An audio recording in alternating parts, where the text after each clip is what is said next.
शरणं प्रपदे शरणं प्रपदे तव कर कमल वरे नताम् अद्भुत श्रृंगार दालिता हिरण्यकशिपु अनुभृंगा केशवधृता नरहरि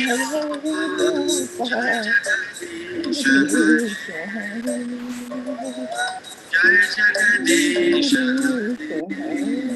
जय जगदीश जय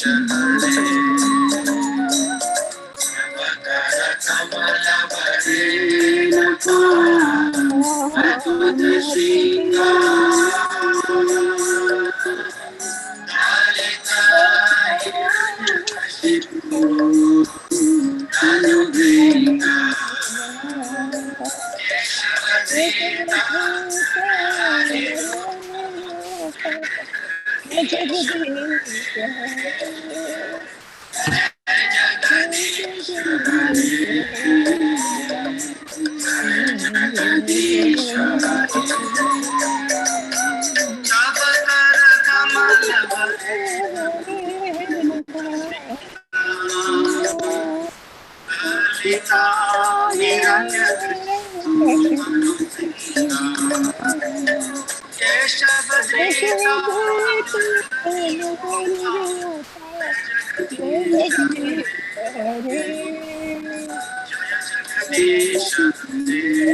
हरे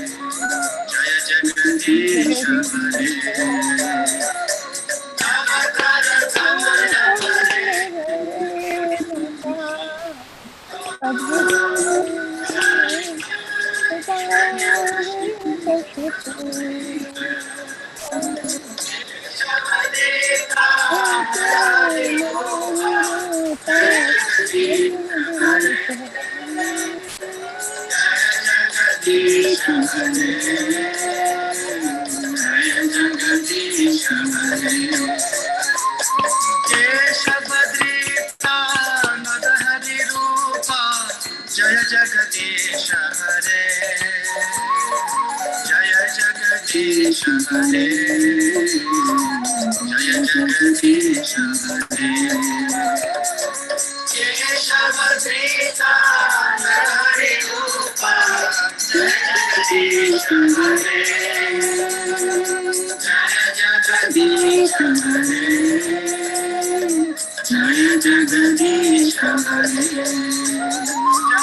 Gaur Premanandi, Hari Hari Bol.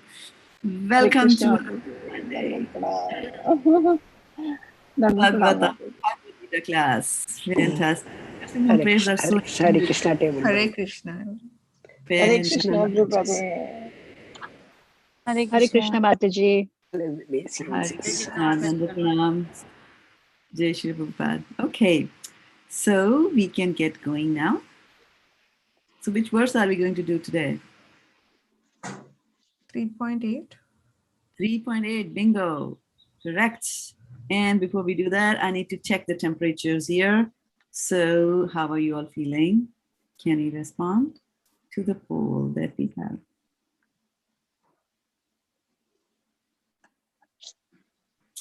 Wow, that was fast. 3 responses, 4. Okay, 5. 1, 2, 3, 4, 5, 6, 7, 8. I should get more. I got 5 responses. Where are the others? Mataji, send the board again. I missed it. I can send it. Yeah. But you can tell us. Okay. Good. So I will just end the poll here now. And I'm going to share the results.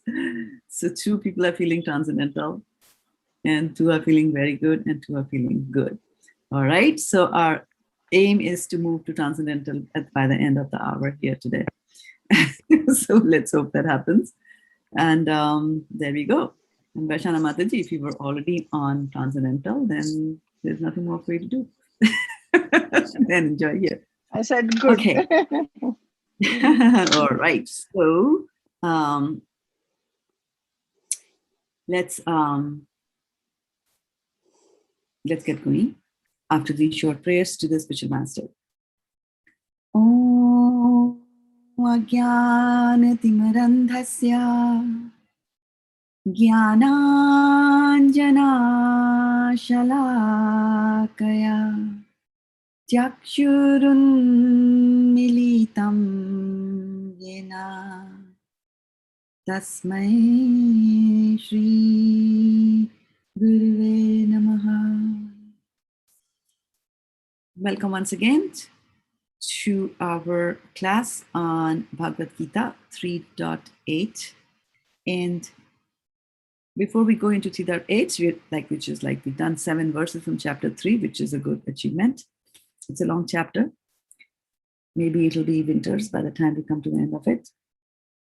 But nevertheless, Bhagavad-gita is not all about finishing it. It's also about relishing it as we go about reading it.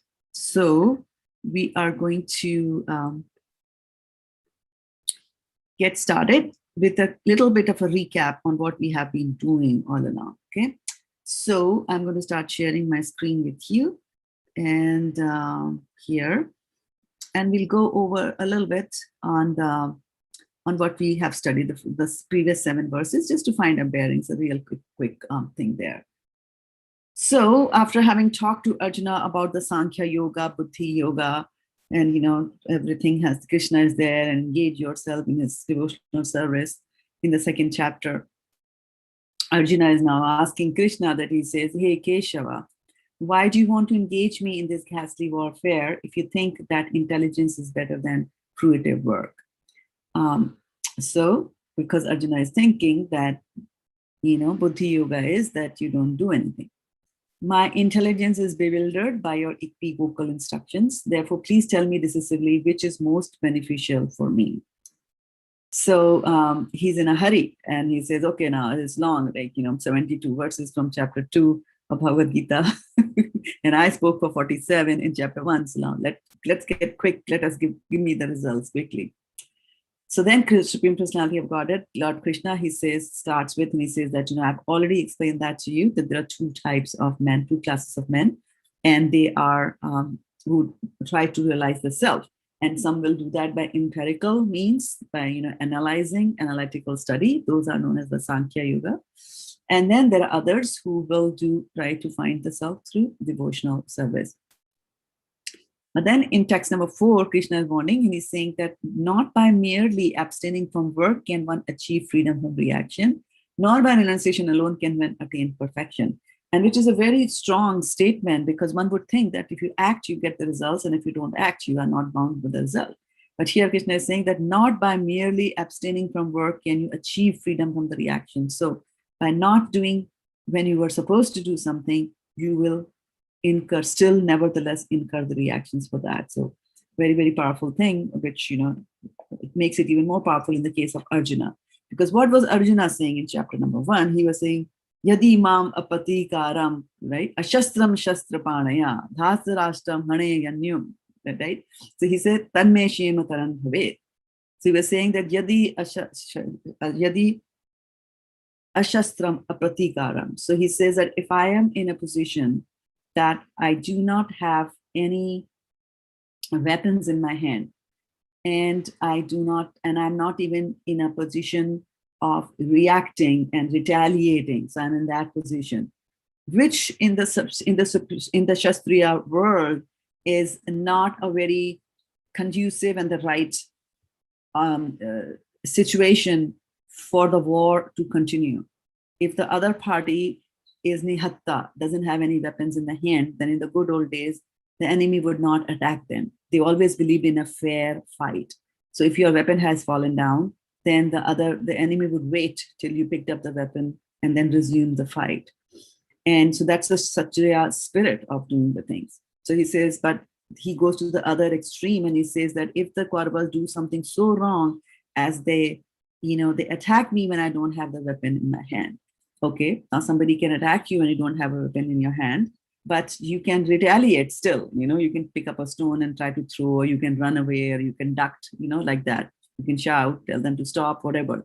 But he's saying that, number one, I don't have anything in my hand. And number two, I'm not even in a position to retaliate. I'm not even going to do that, which is the other extreme, like this complete surrender to the enemy. So he's saying that, if because he's looking at all the, papam eva shreyam asmat. So he's saying that if I kill my teachers, if I kill all that, I will incur a lot of sins. So in order to stay away from those sinful reactions, he's saying that, it is better that, even if the extreme happens, that I'm not in a mood to fight, right? And I also don't have any weapons to fight with. Even in that situation, if they come and kill me, that is much, much better, So he's saying, so he's looking at that, I just want to do that. So then God is telling him that, no, not by merely abstaining from work can you achieve freedom from reaction. So if you are a Kshatriya and it was your duty to fight, and there you said, I don't want to fight, then, you'll still get the reactions for not doing your duty. And then he's also, Krishna is talking about that the soul is very active and the embodied soul is in this body. And this body could be in various modes of material nature, sattva, rajas, and tamas, and goodness, passion, and ignorance. And also, to make it more complicated, these modes of material nature can combine also with each other and have a particular, effect in the end. So he's saying that everyone is forced to act helplessly. So the body will act under the laws of material nature according to the qualities you have acquired. Therefore, no one can refrain from doing something even for a moment. He says, even for a moment, which is a very short period of time, that you cannot stay with not doing anything. Some part of your body is still working, right? Like your heart is palpitating all the time.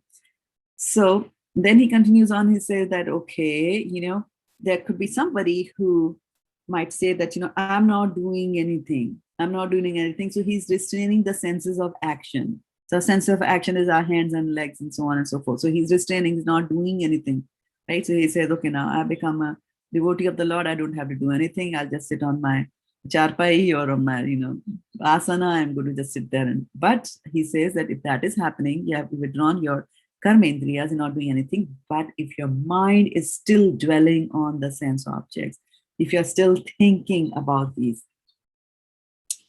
sense objects, then it is that such a person is called a pretender.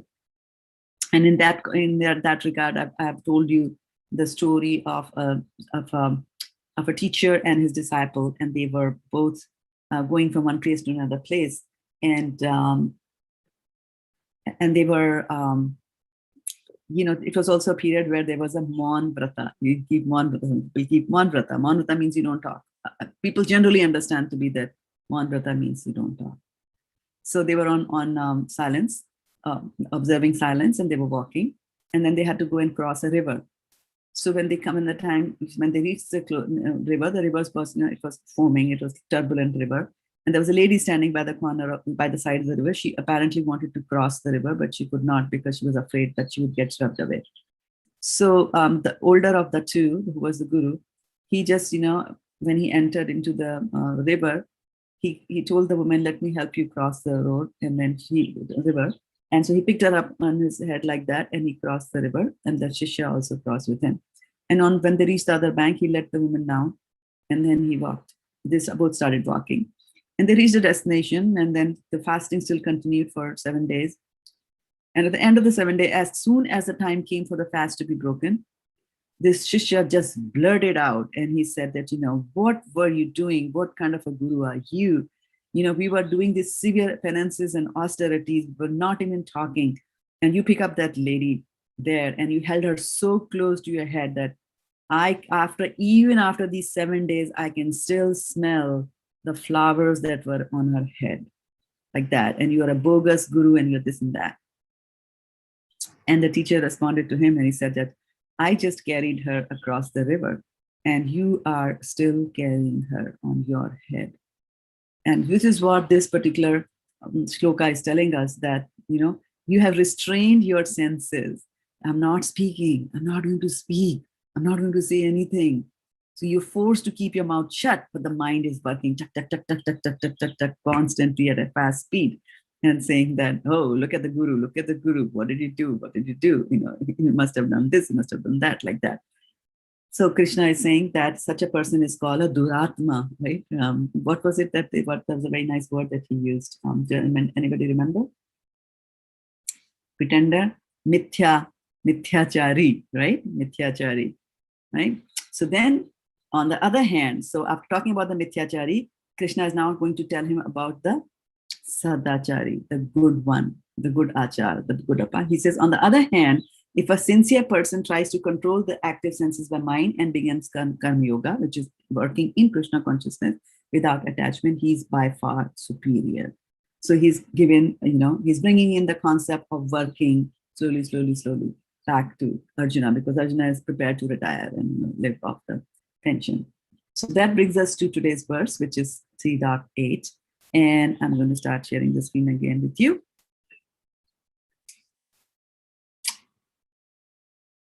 So Krishna says to Arjuna, Niyatam kuru karma tvam karma jyayo hi akarmanaha sharira yatrapi chate na prasidheda karmanaha.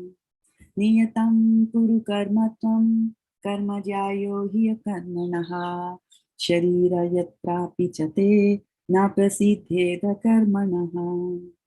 Niyatam kuru karma tvam karma jyayo hi akarmanaha sharira yatrapi chate na prasidheda karmanaha.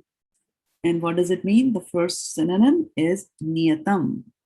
And Srila Prabhupada ki jai describes that as prescribed. Niyatam, prescribed for you. Guru means to do. Karma is duty. Tvam, you. Karma, work. Jyayaha, better. He, certainly. Akarmanaha, then no work. Sharira is bodily. Yatra is maintenance. Yatra is maintenance, sorry. Api, even. Cha, also. Te, api, even. Cha, also. Te, your. Na, never. Prasidhe.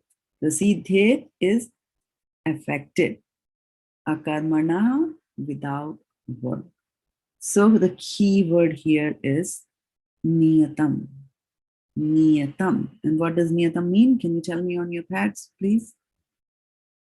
Niyatam means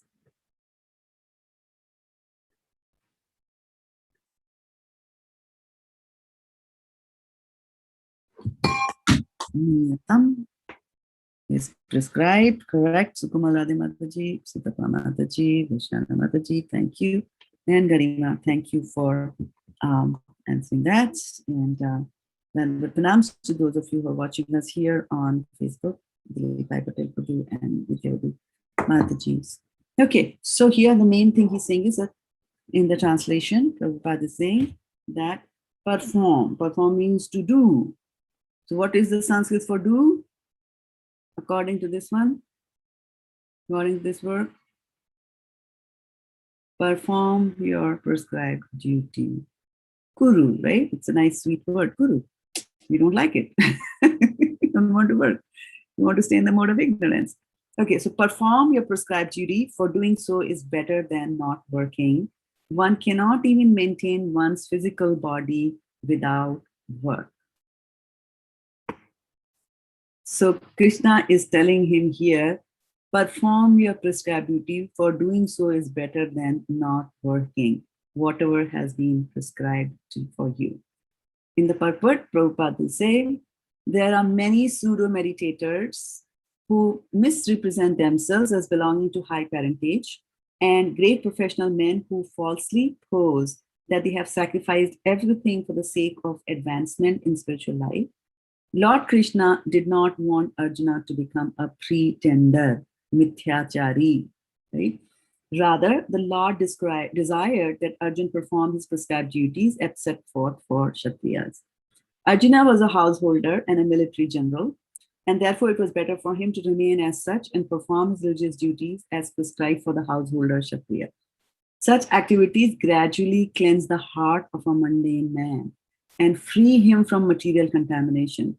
So-called renunciation for the purpose of maintenance is never approved by the Lord, nor by any religious scripture. The so-called renunciation. The mind is not set, but outwardly we are renouncing things.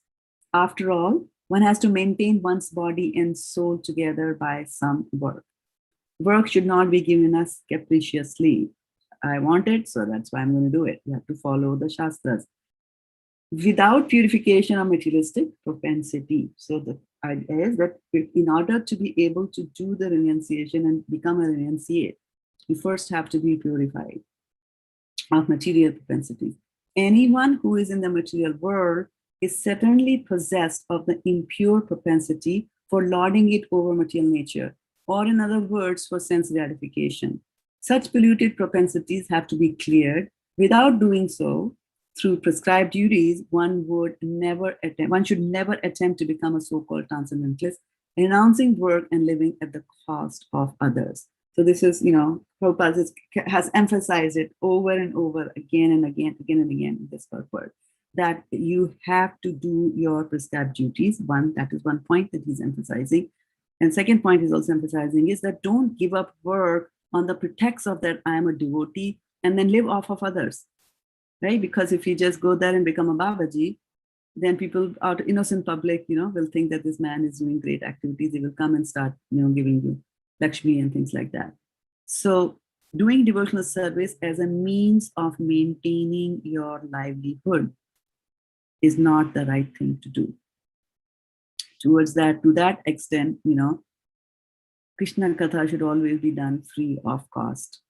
So saying that I'm going to come and do a Bhagavad Saptah at your place, I'm going to recite Bhagavatam for 7 days and I'm going to charge you 3 lakh rupees or some $1,000 is not the right thing to do. We should not be charging money for devotional service. And so there are people, so begging, just because you're a devotee and you say that I'm going to beg is not the right way to do and is not the right activity at all. So Prabhupada is in many of his lectures is very, very particular and very, very vehemently denies that you should not beg. Right? And this was also mentioned by Lord Krishna when he went for the peace sandhi with the Kurus before Mahabharata, and he said, just give them 5 small villages. Just give them 5 small villages because they are Kshatriyas, and it is their duty to reign, to rule. They cannot go from place to place by begging. They cannot do that. So give them that so that they can perform their prescribed duties. And what did Duryodhana say? Duryodhana said, I won't even give them land the size of the tip of a needle, right? That's what he said, the famous statement from Duryodhana, like that. So Arjuna, so Krishna so Prabhupada is also emphasizing that just don't do that. For example, sometimes people will write a book, or they will sit down and translate the Bhagavad-gita, or come up with some scientific, spiritual, so-called spiritual scripture. And the purpose behind that is just to make money. And money for what? It's okay to make money, but money for your own sense gratification, for Atmendriya Priti. If you're generating money, if you're working very hard, even if you're writing a book and you want the proceeds from the book to go for Krishna conscious activities, then it's okay. But whenever you're trying to do something for your own enjoyment, and so that purification was not in Arjuna's heart, because in chapter 1, when Arjuna was speaking, and when you speak, then whatever is inside you comes out. Right? So if you take a pencil, and if the pencil is painted, it has got a lead inside it, which is black in color. And if the pencil is painted red from outside, and when you sharpen the pencil, what's going to happen? the black is going to come out, right? So what really matters is what is inside you. And Krishna has detected that. Why? From the statements that Arjuna made. Of course, he said that, when the old people die, then what happens to the community projects, what happens to the women? He said that, but what did he start with? What were the first words that came from him? Kimno bhogena rajena. How will we enjoy the fruits of the war, right? So that's not purified consciousness. He's thinking about himself. He's thinking about enjoying like that, right? So Krishna has detected that dirt. And of course, it's not that Arjuna has got that dirt. He's acting for our benefit, but Krishna is going to, so that he can speak the Bhagavad-gita. So he's saying that. So he's emphasizing it, that don't do that. I mean, I remember once I came across a person here, and so he was writing a book, and I don't know, I remember met him in some, one of these gatherings that you get, and very nice, very friendly person. And he was writing a book together with some other lady in Europe. So they were writing a book together, and they wrote the book. He was good enough to, also give me earlier, rushes of the book, and which I never read. But then they were going for the book promotion, and on Barnes and Noble bookstores, they were going and giving lectures. Now, although I did not believe in his philosophy, but because I knew him on a friendly basis, Rakesh Prabhu and I, we went there to attend his lecture. So he was there with his other co-writer. And so they said, Nambi, yada, yada, yada, yada, yada, yada. And then he said, and therefore we conclude. And this book had complex algorithms, complex diagrams, complex network flows. I don't know what all was there in the book. And then in the end, he just said that we conclude that God does not have a form. And so there was some staunch, Pandit sitting who had come to Barnes and Noble. And so he said, so when you say that God doesn't have a form, have you realized him? On what basis have you written this book? And they both said that, no, we have not. At least they were truthful. And they said that we have not realized him. So when you have not realized God, and when you have not realized that he doesn't have a form, or when you have not realized the formless God, then how can you write a book with all these complex things? So it's very, very important. Jnanina tattva darshina. So one who has really realized that knowledge, only that person can give you an understanding. And to such people, you will go and do tadvidhi paripatena pariprashnena sevaya pradeshyanti te jnanam jnanina tattva darshina. So it's very, very important. It's very, very important. And like I said, that whatever is inside you, right? Whatever is inside you has to come out, right? And whatever is inside you has to be cleansed properly, right? And whatever is inside you, when it comes out, has to be guided properly, right? Like if a river is full of water, the river has got minerals. Everything about a river is very good, but the river just gushes through a village, then the whole village will be inundated and there will be no good. So even the water which is good for us has to be guided. So similarly, your inner goodness has to be guided as it comes out, right? Again, taking the example of a pencil, the goodness of the pencil is inside it, but then you can use a pencil and you can write anything. So you have to be guided. So even if you have goodness inside, it has to be guided in the right direction. And for that guidance, we need a proper and a bona fide spiritual master, which Krishna is right now. And Arjuna, and he's just trying to explain here. He's saying one of the key words that he says, which is the first word of this verse. He says, "Niyatam kuru karmatvam." Niyatam, right? Prescribed. Kuru, do. Karmatvam, right? So he said that you do your prescribed duties, whatever has been prescribed to you. And if you go back to some of the earlier verses in this particular chapter, and this chapter, I'll be going back and forth between the verses so that you need to make the connection between what Arjuna is originally asked and how Krishna is, explaining things to him in a step-by-step manner, presenting various aspects of the answer till he will take him to proper karma yoga, which is action in Krishna consciousness, like that. So he says, in the very beginning, the very first text, Arjuna uses a very nice word. And I'm just going to bring that up here. And he says, Niyojasi, right? Why are you engaging me? And why are you engaging me in what? He's saying, let me pick it up.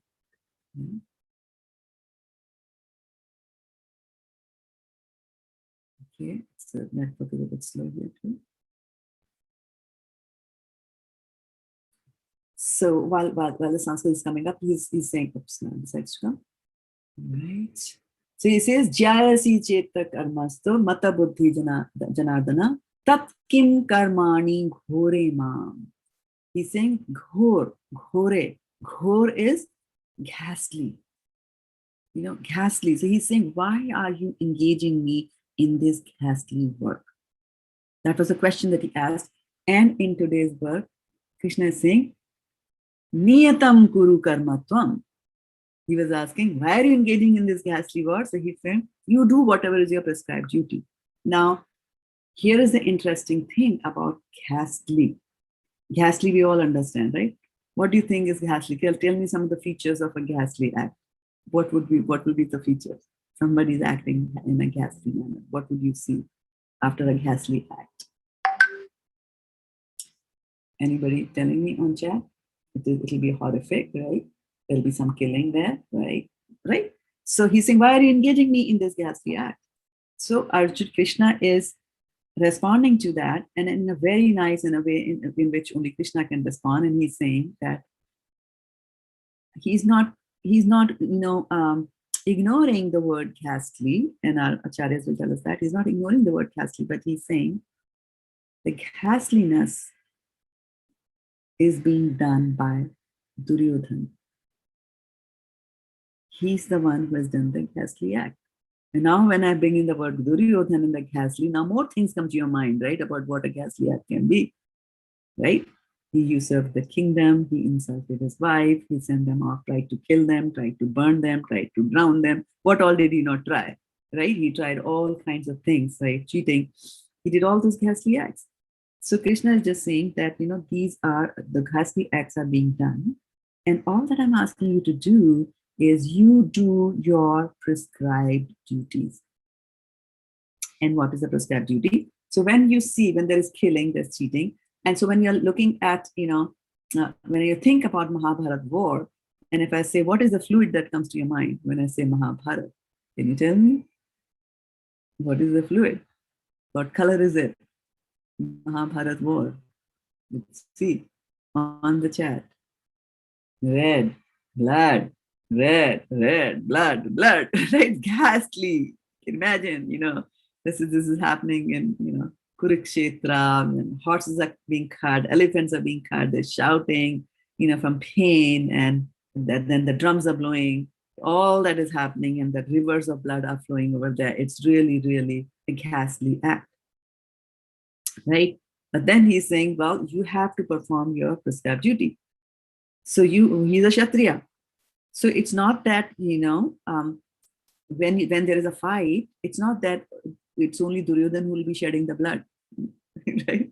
Arjuna will also shed blood. One can also think of it was a ghastly act to put Bhishma Pitama on an arrow of bed. He had put so many arrows into Bhishma Pitama that in between two arrows, he could not put anything. There were so many arrows on him. And so he's also doing ghastliness. Now, but sometimes ghastliness is required. Can you tell me which is the other place where there is a lot of blood and which is ghastly, but it's still said to be a good thing? A lot of blood flows.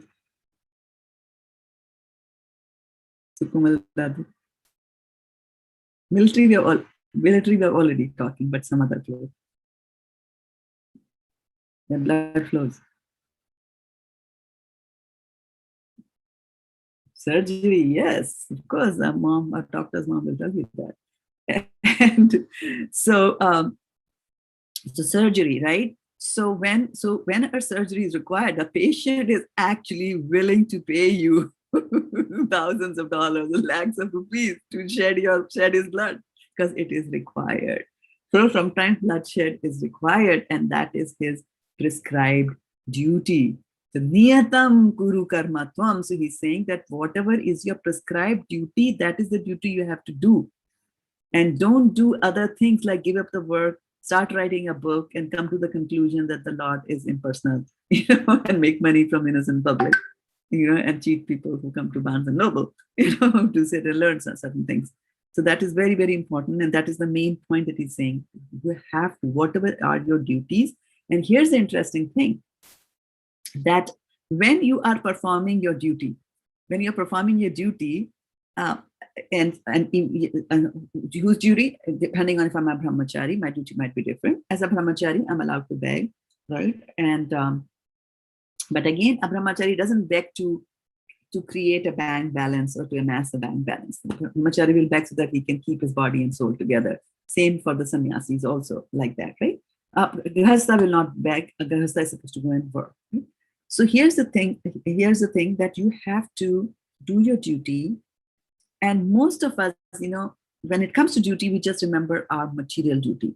We have to remember, and Krishna, through these verses in the Bhagavad-gita, Krishna is slowly going to take him from the concept of the material duty that he's telling him right now. He's going to walk him through and take him to the spiritual duty. And the spiritual duty is 18th chapter, where he's going to tell him, he tells before also, Sarv dharman parityajya mam ekam sharanam raja aham tvam sarva papebhyo mokshisyami masuja. So he says, you forget all, abandon all varieties of religion and just surrender into him. I will, erase all your, protect you from all your sinful reactions. Do not fear, do not doubt. And so the same thing is over here, right? He's saying, Kim kum karmani ghore mam. Why are you engaging in this nasty affairs? You forget about all those religions. Just surrender unto me and do things for me. And if you think you're going to get some sinful reaction by fighting the Mahabharata war, if you're going to fight it for me, for my sake, then you will not incur an iota of sin if you're working that way. So you have to remember that there is material duty and that there is a spiritual duty as well for both of us, and we generally tend to focus on the material duty. However, when you're doing your material duty, right, whatever your duties are, and you're engaged in your work, the thing is that if you are engaged in your material duty according to the varna that you are in, right? So then what happens is the very process. So he's here Arjuna is saying, I'm going to leave this, I'm going to leave that, I'm going to leave this material world. And Krishna is saying, no. You stay here in this material world and you use this material world itself to get out of this material world. Just use that, right? So how are you going to use this material world to get out of this material world? Is to come in contact with the material world. And as you go about doing your prescribed duties, duty of a father, duty of a wife, duty of a military man, a policeman, a doctor, nurse, a king, right? As you go about doing your duties there, then you will see how the modes of material nature occur, right? I was listening to Hanimat Peshak Swami Maharaj's lecture the other day. He was in my class. And he was just saying that, as a sannyasi, I have not known, not been very close to how women operate. But then he was saying sometimes in counseling or something comes up, and he's coming to know about how things happen in a particular family and how women can behave and how men can behave over there, right? So if you don't come in touch with material energy, you might not even know how it operates. So while in the process of doing your duties, we will understand how friends can betray you, how our loved people can betray us, how the best of the made plans can die down. And as that happens, and as you go through our life, we will see that this material world is the most hopeless place to be in. And we understand things much better once we realize it. It's a realized knowledge, right? So if a brahmachari sits and starts to counsel married people, he might not be a very effective counselor, generally. Right? But if a married person who has gone through what it means to maintain a wife or maintain a husband, like that, will be much better counselors because they have gone through it, they have realized knowledge, they know how it operates, how things operate, like that, right? For example, somebody watching from outside and sees wife and husband, they are fighting very badly. And they might just say, oh, they're horrible, they're fighting. But they don't know, spouses, they fight all the time. They will fight. 1 minute they are fighting and next minute they're okay, like that. And somebody just watches the first scene and might just say, oh, gore, ghastly, like that, right? So as you come in contact with the material nature, you will understand material nature. You'll understand also the futility of engaging in material nature. And in the sufferings that we go through while we are performing our material duties, the cleansing of our heart becomes. Our heart is dirty because of our attachment to material things. And as we dabble with our material relationships, etc., and we put high hopes on a son that was born, or a daughter that was born, and they're going to grow up into angels, and they don't. And our expectations are dashed to the ground, and we understand that, I put my love and I put my heart in the wrong place, and that's why my heart is broken. But if you put your heart in Krishna, right, the Supreme Personality of Godhead, he's the only one who is Achyuta, infallible, right? He's infallible. So if you give him your heart and say, hold it, he's never going to fall down because he never fails. If he said he's going to hold it, he's going to hold it, right? Others might not be able to hold it for you, right? Even though they want it to hold it, right? A husband might very much want to, take care of the wife till he dies, but the husband might die before the wife does, right? So even if they want it, they might not be able to do that. And that's where we see the distinction between material energy and the spiritual energy. The permanence of the spiritual energy is there, right? So as we go through these motions of performing our duty, and we come across these obstacles and the realization is dawning us, then the intensity with which we perform and chant and do our prayers to Krishna, they become, more intense. And then our cry to Krishna, that Krishna come reside in our heart, they really have a meaning there, because we really want him to come and reside in our heart, because we tried everything in this material world and nothing worked. We tried all the 31 flavors of Baskin Robbins ice cream, but after all the flavors, I have a bad taste in my mouth, right? Like that. So, so this is what, Krishna is saying, that you do your duty. You do your duty. And Dhritarashtra did his duty. And after he did his duty, we see in Bhagavatam how he felt. After winning the Mahabharata war, how he felt and what he understood from there, like that. So slowly, he's going to, take him, through all these stages. And the key thing here is do your duty, right? And engage in this world, but with the intention that I'm going to use these material energies to get out of this and go back to Krishna. That's the direction in which we are headed. Okay. So I'm going to stop this monologue here and open it up for your comments and questions, realizations, anything that you found interesting or not interesting, gore, disgusting, ghastly, like that. Let's use the remaining 16 minutes of time that we have here to talk about that. So, yeah.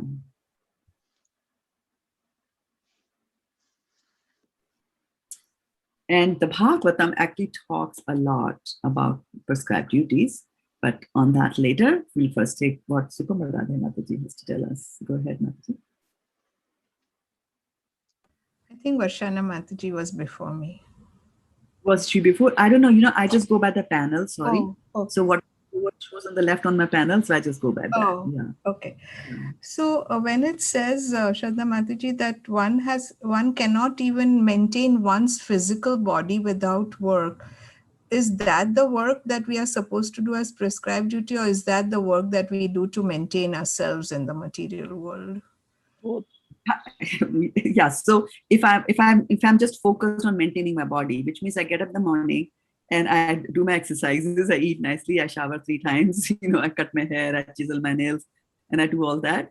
Yeah, you need that to maintain your body, but then you have other duties also, because the rest of the family will say, what is she doing? You're supposed to cook. If you're a mom, you're supposed to take care of the kids, right? If you're a wife, you take care of your husband. If you're a teacher, take care of your students, right? If you're a manager, take care of your team. Whatever your duty is, that duty also you have to do, which has been prescribed, right? The prescribed duties, niyatam. So what then has when been. it says that you have to maintain your body and your soul by doing some work, so that means Yes. a combination of the prescribed and the Yes. actual physical work or the job that we do to maintain ourselves. And Exactly. For example, there are certain things that we have to do. Like we have to get up in the morning, we have to use the toilet, right? You can't do without that, right? So that you have to do. You have to take a shower.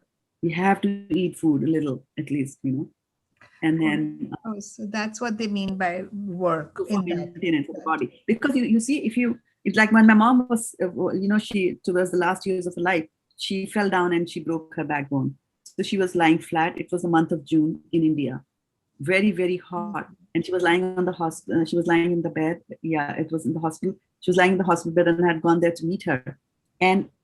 But so she had fallen down by the time I could go from wherever I was living and come and meet her in her city. At least 24 hours had gone.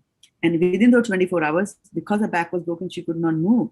Within those 24 hours, she developed blisters on her back, bed sores. The bed sores, yeah. Yeah.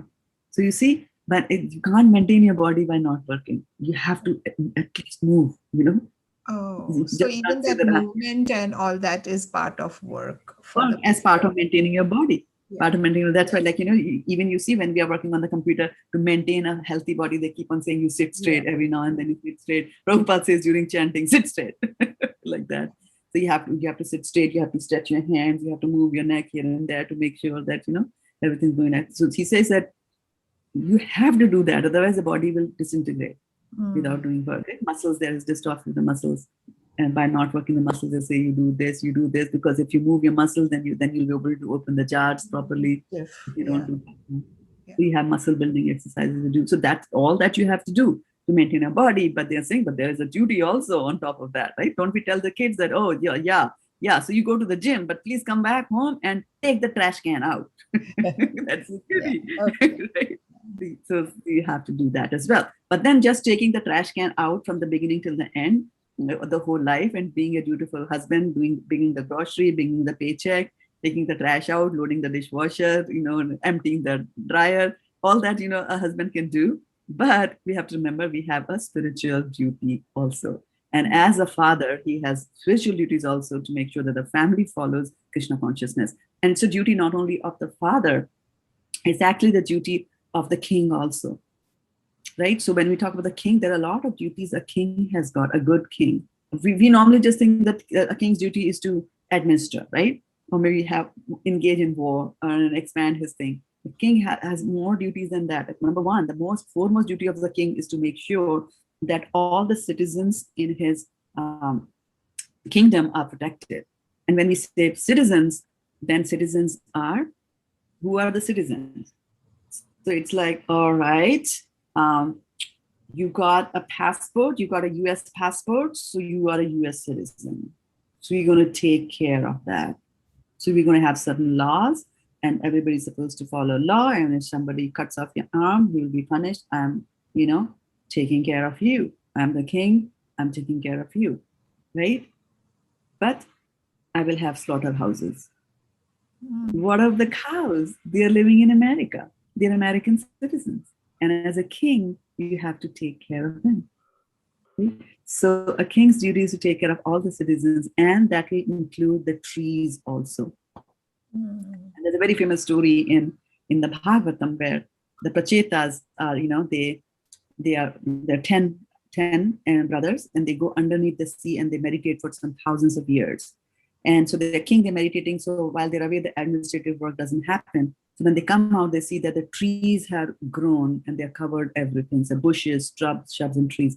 And they get very angry, and fire comes out of the mouth and starts burning the trees. And then Soma, who is moon god, the moon takes care of the trees, right? Where in Bhagavad-gita does it say that moon takes care of the trees? 11. It's a very famous chapter. 15th chapter. Bodhamoolam 15th chapter, exactly right. Who said that? 15. Yes, right? Right. So he says, I become the moonlight and I nourish the vegetation. He says that. So then Soma comes and, he pacifies, and that's another story. But what I wanted to emphasize was that it's a king's duty to take care of all the citizens, which would be everything, which will also mean the rivers. The rivers should not be polluted.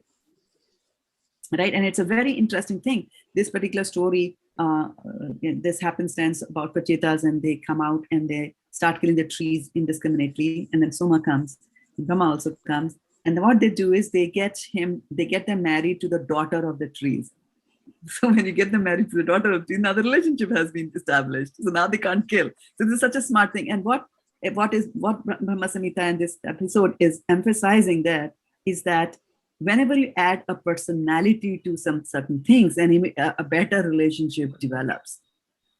And once a relationship develops, then you will not spoil this. So the moment, they were cutting the trees, but now, okay, oh, wow, they are my parents-in-law. We can't kill them because she's the daughter of the trees, like that. So similarly, we in India, in the Vedic philosophy, you see everything has a form. So you say Ganges. So there's Ganga Devi, the beautiful lady. Now, when you see that beautiful lady, you won't want to throw something in the Ganges which is dirty, right? So by assigning a personality to these things, it is for the betterment of these, these so-called citizens of a kingdom. So king has to take care of all that, and not only that, so he has to take care of all this. He has to also take care of the spiritual development. A king is responsible for making sure that everybody in his kingdom goes back to Godhead. So the king has to pass legislation that you should teach the Vedas in the schools, in the colleges, and things like that. That is not happening. And that's why, you usually hear that by the end of the Kali Yuga, the Vedas get stolen. So why do the Vedas get stolen? What does it mean that Vedas got stolen? What does it mean that knowledge is stolen? It just means that knowledge is not being, disseminated. When you go to universities and colleges, they're not teaching you Vedas. They're not teaching you any of these things. Bhagavatam should be a compulsory subject. After going through this, after going at least through 3 chapters or 2+ chapters of Bhagavad-gita in detail, don't you think that everybody should be taught this important thing? We are learning it here at this ripe old age. So it's the king's responsibility to do that. It's also the king's responsibility to have meetings and to praise his citizens, like to give them encouragement. And I'm quoting this from Bhagavatam. It's also the king's duty to give gifts to the citizens. Now we can say that our king did give us a gift by way of those $600, $1,200, whatever checks that we got because of COVID. That was the king's way of giving us a gift. We should not belittle that, But if you look from the Shastrics perspective, yeah, he was doing something good. He did give the gift. So there's a lot of duties which are there. And to be able to understand what is duty and what is not duty, what is right thing and what is not right thing, you need some guidance.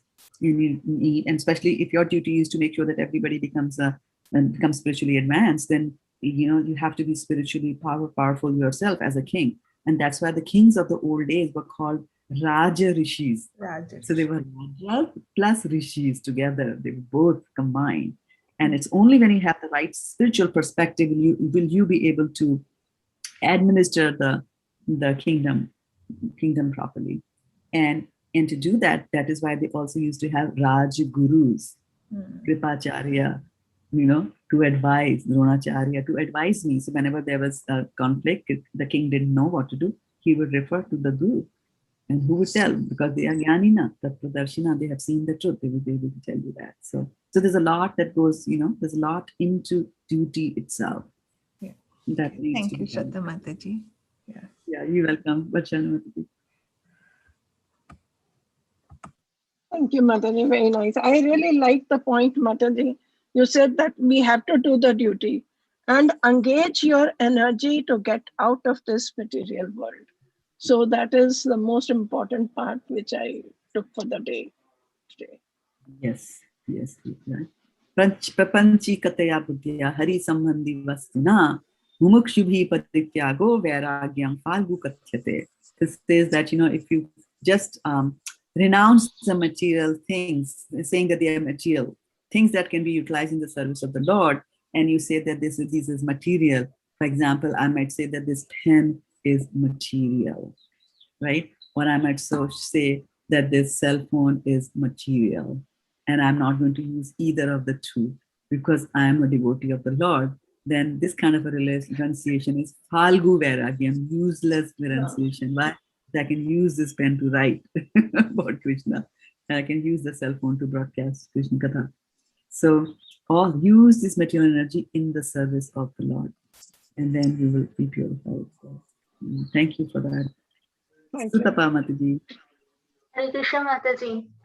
Mataji, I have a question from the last class. There are 4 legs of Dharma, and I forgot 3. One, I remembered the truthfulness. And can you please tell what the others? I really forgot. I will ask the people because it's a very nice way to remember that. Anybody remembers what are the 4 legs of Dharma? Truthfulness, cleanliness. Okay.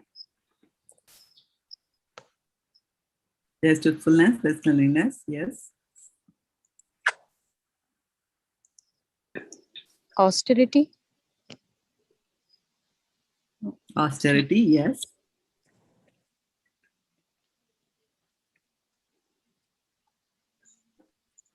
And mercy.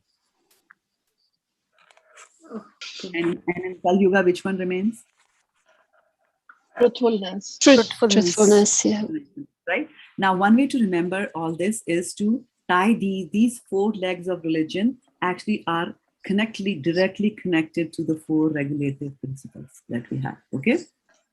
Yes. So now let's see. 4 regulative principles, you know. No meat eating. Okay? So, and then the 4 legs of the bull or 4 legs of religion are mercy, right? Austerity, cleanliness, and truthfulness. So which one do you think? No meat eating. Mercy. Mercy. Okay. Okay. No illicit sex. Which one is it? Cleanliness. Cleanliness. Right? And no intoxication. Austerity. Austerity. And no gambling. Truthfulness. Okay? Like that. So you can tie those together and thank you, Mataji. You're welcome, and thank you for your patience for hanging on to that question.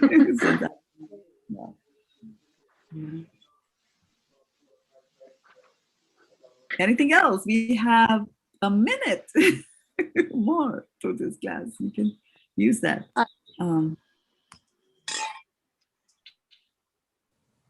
Yes, and Nijdham is also there. Untitled Chapter 15. So yeah.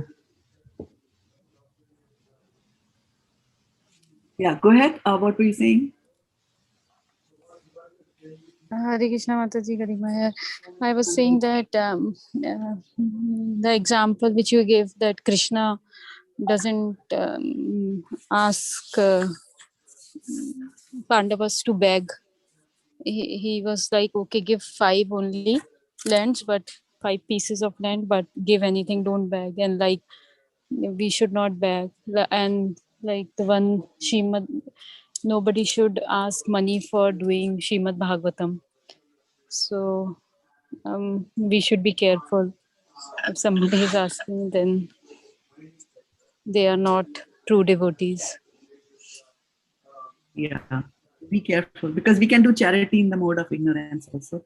Charity in the mode of passion and charity in the mode of ignorance. So we have to be careful where we are giving the money.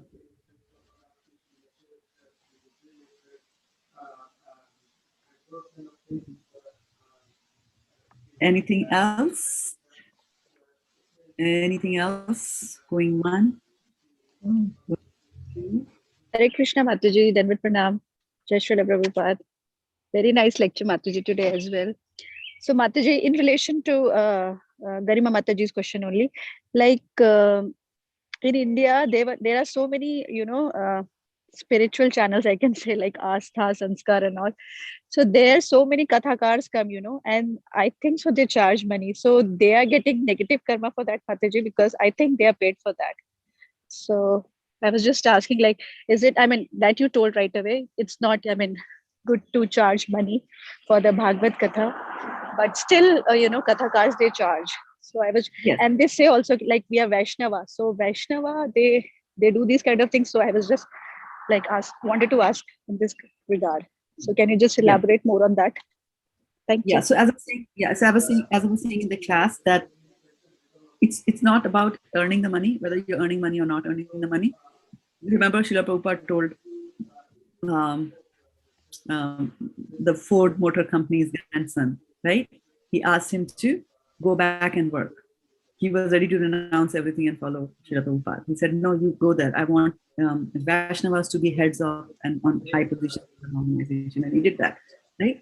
The main thing to notice here is that after you make that money, what are you doing? And I had said, Atmendriya Priti versus Krishnendriya Priti. So you are using that money, making that money for whose maintenance? And we are not saying that if you're making money, don't maintain yourself, because Krishna said that, you have to work to maintain your body. So we will work, we will need something, we'll need some food, we need healthy, nutritious food. And if I'm earning money, I'm allowed to use a portion of that for my maintenance, for my children, family's maintenance, and keep us something for the future, like that. Right? So we are supposed to do that. But then it should not be all of that should not be just me. There should be, a sizable portion that we are doing for Krishna also. So if I go and say, well, people like my classes, why don't I start charging all of you some money, right? And if I charge $50 from all of you, I have enough money for, per month, I will have enough money to purchase 4 Srimad Bhagavatam. And I will give those 4 Srimad Bhagavatam to some needy person. So in that case, it's okay. Because why? That is action in Krishna consciousness. That throughout the time when I was making money, and even if I was thinking about how can I advertise this class? How can I make this class more attractive? What should be the right price model? I'm doing apparently mundane work, right? But behind the scenes, the conscious, how can I generate? Prabhupada, he has built an empire for ISKCON, right? But why was he doing it? Not doing it for himself. He is so simple, right? Doing it for Krishna. So that is the main thing.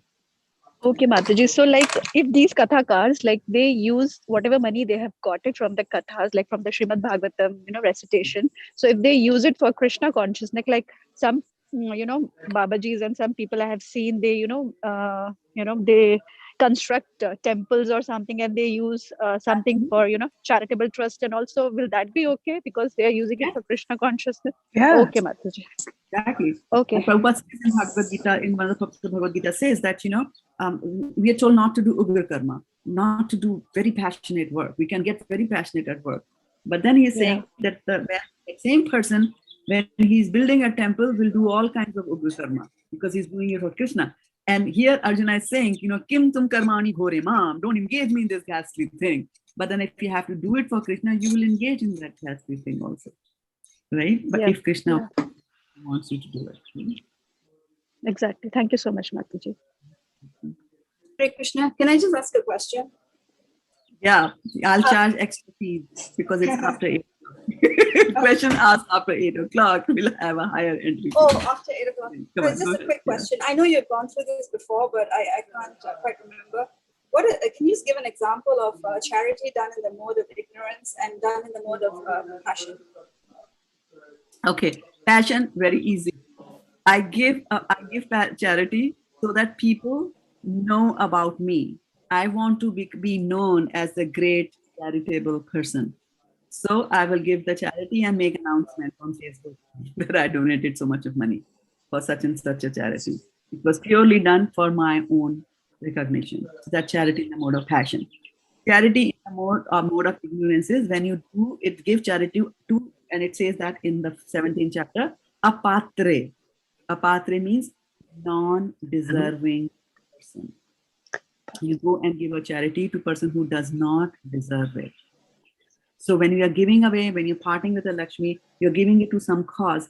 It is our responsibility to dig a little bit deeper, do a little bit research and find out where the funds are actually going to be used. What are the people doing? Like when I came here to USA, I don't know how, somehow people come to know about it. And I used to get so many letters in my emails. Those days, 25 years ago, it was all paper. And so they would ask me for some donation. I won't name the organizations, but they were asking for, just $5 for this, $5 for that, $5 for this. And they all seem to be such nice charitable cause. And so I would, write a check, $5, and then I would get these very nice address labels, very nice. And, and I would feel very happy. So then another month, another $5 like that, I would be giving others. Till a person who is a native of this country came and told me that, you should not do that. Do you even know where the money is being spent? I said, well, not for that, not for medicines or something like that. And she said, these people with your money, they drive around in limousines. So charity in the mode of ignorance, gave it to a non-deserving candidate. So the act of charity involves a lot of work. I cannot just blindly sign the check and say, my duty is done. Your duty is not done. So sometimes the best charity that a person can give is to give spiritual knowledge. And trying to give spiritual knowledge means now you study the scripture and then you go door to door and distribute books, or you have classes, or somehow or other you give, and which is a very difficult thing to give. You're not ready to receive it. Your gift. So that would obviously apply, just like if you give to an unknown organization, even if you give to known people who just squander it away. Expect more and more from you, even expecting more and more from you is a different thing. I could be engaged in a very nice activity. I'm building a temple, or I'm building a place where people can. No, I mean, more like in a personal way. Okay. Yeah, I mean, for themselves. Yes, for themselves is wrong. I'll give you another example of charity in the mode of ignorance. You see the people who are lepers, they don't have fingers and hands, right? They are in a lot of pain because of the fingers, being dissolved, right? They're in a lot of pain, so they are addicted to drugs. So I can go and give them money and say that let him get some alcohol. The poor person, he's under so much of pain. Instead of giving money there and thinking that, you stopped on the crossroad and you threw a $20 bill there to a person who says, I'm a drug addict, I need some drug, I need my fix, and you give that money for the poor soul who's suffering, who needs that fix. That is charity in the mode of ignorance. Rather, you donate your money to rehabilitation centers where they rehabilitate these drug addicts. That's a better place to give them money like that. So we have to be very judicious with Lakshmi and where we part and how we part. Mataji, do you have a minute, or you have to go? You have to leave. That's not a problem. I'm making money. I'll send you the bill. But go ahead, ask. No problem. Mataji, I think you answered my question. I just want to say you answered my question, and I think I've been doing a lot of charity in ignorance. Allowed myself to be taken advantage of, because people who have money literally have been taking advantage of me. Just I shouldn't say that. I have allowed myself to be taken advantage of, and who just giving, and they've just been taking and expecting more for their personal needs, and they have much more than me. So so literally I have been completely ignorant in that way.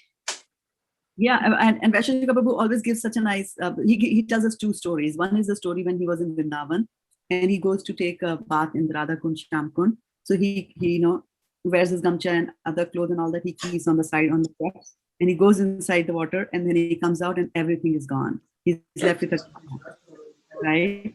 And then he has to walk all the way back in a gamcha. And then after some time, he says, I started feeling, I was like, okay, fine. People must be thinking this is a cool sannyasi who has come from USA. He wants to wear the gamcha. So he started his gamcha, he comes back home and he says, he came back to the ashram where he was staying. And he said, the first thing that I did was that usually at the end of my stay in the ashram, he used to give some donation to the ashram. He said, I gave the donation there and then itself. Because you never know when the Lakshmi is gone. Then you could be in the Radha Kund and your purse gets stolen. So if you have to do the right act of charity, do it at the right time, like that. And so that is one thing. And the second, there was a second good story that he tells, and it's just fun. Yeah, what he was saying was that if you're thinking of making some donations to Krishna, don't dilly-dally in doing it. Do it away soon, because before you know, you'll get a call which will say Uncle Sanjay is sick, and for his surgery they need 10 lakh rupees from you. Before you know, all the money is gone. I mean, anyway, Uncle Sanjay needing surgery was an extreme case, but then people ask money, borrow money for very simple and mundane reasons. So don't allow others to just be judicious of the Lakshmi. And again here, as soon as you attach a personality and you develop a relationship with Lakshmi. Who is Lakshmi? Lakshmi is Vishnu's wife. Now, every time you look at a dollar's bill and you think about Lakshmi as Vishnu's wife, you will think very differently about that $1, $5, $10, whatever, because it's personality now. And now you will say, now where should I send this Lakshmi? Should I send it off to people who are going to, blow it away in drinks and limousine rides, or should I give it to the needy? Okay. So Tapa. Yes, Mataji, in this current situation, many people have lost their job. So if they ask and if we help, so what kind of karma it will be? Money that you give always gives you good karma back, Yes, but are we doing, here's the thing. A person loses the job, right? So here in USA, you lose the job. Like you got laid off, right? Firing is different, right? You got laid off. So they will give you for some months, the government will give them some money. Not here, Mataji. In India. In India, okay. Now, India also, a person loses the job, and now they know I have a wealthy relative in America, and I can continue to stay in that situation. I lost my job. How much effort are you taking to get another job? Are you doing anything to improve your skills? Have you enrolled yourself in any classes to improve your skills and get a job, right? So if you actually say, okay, I will help you get a job. Now you have to attend this and this courses, and I'm going to pay for your courses. That's a much better use of your money than saying, okay, yeah, here's the money, you buy your ration and you eat it, So you also have to portion off your money and you give it to people and have your terms and conditions. Mm-hmm. Otherwise, they will say, you know what, when I was working and before I lost my job, I would have, dal and chapati and dahi and achar, and I had a 6-course meal and there was wine. So my dear relative, please arrange for everything. No, the austerity is not on you. The austerity is on the one who lost the job. They should be the one who should be suffering and not you, right? So they have to let go of certain things. They don't have a job, so the wine has to go, right? The achar has to go. They have to learn to live simply when they lost the job. Losing a job and having a rich relative doesn't mean that you have fun. So you have to be judicious about where they're sending the money and ask them. And if they don't like and they get offended, that's fine. Like it remains with you, use it for Krishna consciousness, like that. Okay, so Mataji, thank you. When you deal with the material world, you will come to know. You will come to know about how people take advantage of you. Also, can take advantage of your generosity. Thank you, Mataji. Thank you so much. Yeah, it's difficult, and this is what this process of going through will purify your mind. This process of going through will make you think like, dang, what am I doing here? I want to get out of this place where I have real relationships. That will be impotence to leave this material world. Otherwise, it's very enticing and very, it's beautiful. The world is beautiful. Who wants to leave that, right? The beautiful sunrises, beautiful sunset, beautiful flowers. Halwa on top of it. Okay. Simi, did you have a question? No? Okay. No, I saw your image. I just doing like this.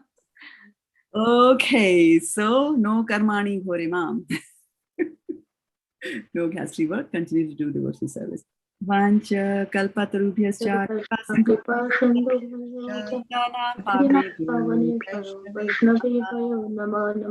you so much. Thank you. Thank you very much, Mataji. Thank you very much. Dandvat pranam.